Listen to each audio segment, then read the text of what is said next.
হ্যাঁ দেখো, আজকে দেখ কাজ লাগাইছে। আজ বেটি ছেলেটার লগে সকাল সকাল টিফিন কইরা থেকে লেগে পড়েছি। ওকে টিফিনটা রেডি কইরা দিয়া তারপর আমাদের ভাত চাপিয়েছি। এদিকে চাটা সব খাইয়া লইয়া ভাবলাম বিছানাটা একটু পরিষ্কার করিয়া লই। আজকে আবার সব কাজ কাম সকাল সকাল না সাইরা স্নান টান না কইরা পাট্টা কিছু দিতে পারুম না। আজ আবার ষষ্ঠী পুজো আছে না আমার দেশের বাড়ির লগে, সেখানে আমার একখান দিদা আছে। তাকে কাল রাতে ফোন কইরা সব বলে দিয়েছি যে আমার লগে একখান পূজা দিমু।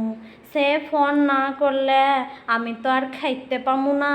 তাই ভাবলাম সব কাজ কাম চটর পটর করে কইরা লয়া স্নান টান সাইরা বেশি ছেলেটার লগে একখান কপালে টিপ দিয়া তারপর আমি ভাবলাম খেতে পারবো।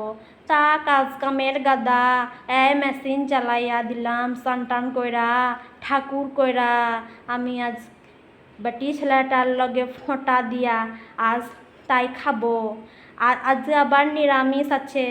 নিরামিষ আজকে ভাত ডাল উচ্ছে ভাজা আলু ভাতে আজ রান্না করেছি। তো তোমাদের ভিডিও কেমন লাগলে একটু কমেন্ট করে জানিও। টাটা।